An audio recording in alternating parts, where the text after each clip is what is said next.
Salam sejahtera di dalam kasih Tuhan Yesus Kristus. Sebelum kita melangkah, mari kita dengarkan kebenaran firman Tuhan menjadi bekal untuk kita melangkah hari ini. Sebelumnya kita berdoa. Segala puji dan syukur kembali kami naikkan kepada Bapa di surga atas hari dan waktu yang Tuhan berikan bagi kami, sehingga saat hari ini kami boleh sehat, boleh kuat. Biarlah dengan kekuatan kesehatan yang ada ini kami boleh mempermuliakan nama Tuhan. Sebelum kami melangkah, kami ingin bekali dengan kebenaran firman-Mu. Biarlah firman Allah menjadi motivasi kami pada hari ini. Terima kasih Tuhan, ampuni salah dan dosa kami, ampuni setiap kekurangan dan kelemahan kami. Dalam nama Yesus Kristus kami naikkan syukur kami. Haleluya, amin. Sudah kasih dalam Tuhan, mari kita buka Alkitab kita di dalam Filipi pasal 4 ayat 6 dan 7. Filipi pasal 4 ayat 6 dan 7 berkata demikian bunyi firman Tuhan. Janganlah hendaknya kami khawatir tentang apapun juga, tetapi nyatakanlah dalam segala hal keinginanmu kepada Allah dalam doa dan permohonan dengan ucapan syukur. Damai sejahtera Allah yang melampaui segala akal akan memelihara hati dan pikiranmu dalam Kristus Yesus. Saudara kekasih di dalam Tuhan Kristus, kebenaran firman Allah kali ini kami berjudul Saat Beban Merintangimu.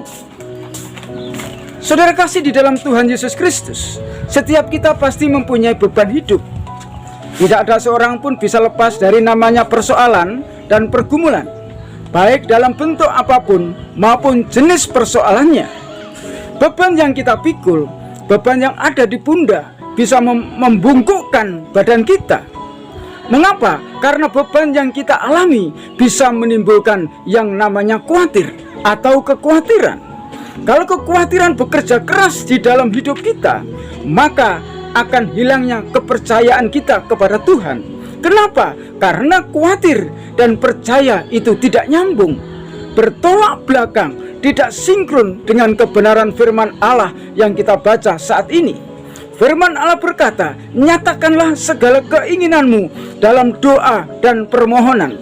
Tapi dalam satu sisi, kita masih khawatir tentang apa yang akan terjadi. Artinya kita percaya kepada Tuhan, artinya kita sudah berdoa mengucap syukur di dalam Tuhan. Tetapi bukti kenyataannya di dalam perjalanan kita masih khawatir tentang hidup kita. Kalau kita masih khawatir, berarti kita tidak lagi percaya bahwa Tuhan sanggup menolong kita. Dan tentunya khawatir itu bisa membuka celah untuk masuknya penggoda-penggoda, intimidasi daripada kuasa iblis yang bisa mempengaruhi iman, harap dan percaya kita kepada Tuhan. Iblis ingin saya dan saudara, anak-anak Tuhan, hidup di dalam kekhawatiran. Yang diinginkan iblis di dalam kehidupan kita supaya kita khawatir di dalam segala hal. Khawatir tentang hidup, khawatir tentang persoalan, khawatir tentang anak-anak, khawatir tentang masa depan, khawatir tentang apa yang kita makan dan minum pakai. Itu pekerjaan iblis, ingin mengganggu iman kita, keteguhan hati kita. Oleh karena itu saudara sekasih di dalam Tuhan, jangan sampai beban dan hidup kita merintangi kita, sehingga kita tidak leluasa bergerak, merintangi, menghalangi mata hati kita untuk melihat kelepasan daripada Tuhan. Jadi apa yang harus kita perbuat? Tindakan apa yang harus diambil di saat beban hidup, di saat kekhawatiran melanda di dalam setiap kehidupan kita? Kalau kita baca Mazmur pasal yang ke-55 ayat yang ke-23, bagian A mengatakan, serahkanlah kekhawatiranmu kepada Tuhan. Serahkanlah kekhawatiranmu kepada Tuhan, dan Tuhan akan menyertai, Tuhan akan bertindak, dan Tuhan sendiri yang akan berperang menolong saya dan saudara. Supaya beban-beban kita, beban kekhawatiran, beban hidup ini kita boleh lepaskan. Supaya Tuhan sendiri yang akan memikul beban kita kalau kita menyerahkan semuanya di dalam Tuhan. Artinya saudara kekasih, saat beban kekhawatiran melanda, bukan sekedar kita percaya kepada Tuhan. Ingat, bukan kita sekedar percaya kepada Tuhan, tetapi kita harus menyerahkan, mempercayakan beban hidup kita, kekhawatiran kita kepada Tuhan. Dan ditambah dengan rasa ucapan syukur, maka Tuhan yang akan memelihara di dalam kehidupan kita. Seperti kita saat kita naik pesawat, saudara. Sebagai contoh, kita tidak kenal siapa pilotnya, kita tidak tahu bagaimana biografi atau kehidupan daripada pilotnya. tetapi kita percaya bahwa pilot itu sanggup membawa kita ke sampai tujuan, maka kita percaya kita menyerahkan hidup kita kepada sang pilot. Kalau kita sudah menyerahkan hidup kita kepada sang pilot, maka kita bisa duduk tenang di dalam kursi, di dalam pesawat, bahkan bisa sampai tidur dengan nyenyak di dalam pesawat. Kita tidak perlu memikirkan hal-hal yang lain. Saudara kekasih di dalam Yesus Kristus, kita boleh tenang-tenang, kita boleh menikmati kehidupan kita di dalam pesawat. Demikian juga Tuhan kita Yesus Kristus, Tuhan yang tahu di dalam setiap kehidupan. Kita yang mengenal, kita yang mengerti siapa Tuhan yang kita sembah itu. Tetapi jika kita sudah mengenal Tuhan yang kita sembah, tetapi kita masih menyerahkan hidup kita dengan kekhawatiran, dengan ketakutan, itu tidak ada artinya. Percuma kita percaya kepada Tuhan, tetapi jikalau di dalam kehidupan kita, iman, harap, percaya kita masih diganggu dengan kekhawatiran-kekhawatiran yang iblis sengaja berikan di dalam setiap kehidupan saya dan saudara. Oleh karena itu, saudara sekekasih di dalam Tuhan, beban hidup itu jangan merintangi kita untuk kita percaya, untuk kita beriman kepada Tuhan. Jaminan apa yang akan kita dapat kalau beban hidup atau kekhawatiran kita serahkan pada Tuhan? Janji Tuhan bagi saya dan saudara, jikalau kita menyerahkan beban hidup kita, kekhawatiran kita kepada Tuhan. Yang pertama kita baca ayat yang ke-7 tadi, damai sejahtera Allah melampaui segala akal akan memelihara hati dan pikiran kita.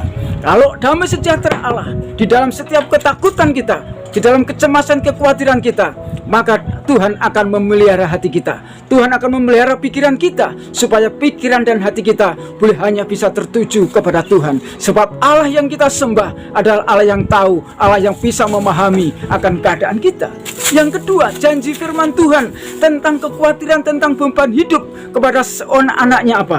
Yesaya 41 ayat yang ke-13 mengatakan, sebab aku ini Tuhan Allahmu, memegang tangan kananmu dan berkata kepadamu, jangan takut, akulah yang menolong engkau.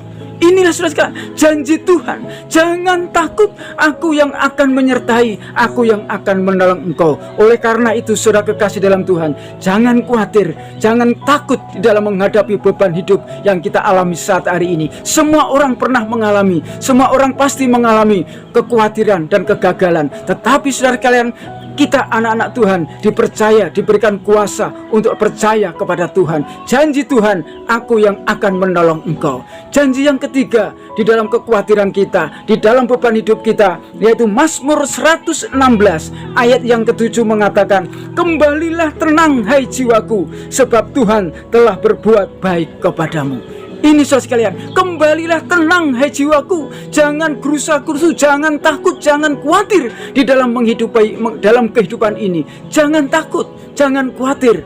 Kembalilah hai jiwaku, kembalilah tenang, kembalilah kepada Tuhan. Sabarlah di dalam menghadapi segala sesuatunya. Tuhan pasti akan menolong. Tuhan tidak akan pernah meninggalkan saya dan saudara selama kita berharap, selama kita percaya kepada Tuhan. Saat ini saudara sekalian, apa yang kita perbuat, apa yang sedang terjadi dalam setiap kehidupan kita khawatir tentang apa? Manusiawi.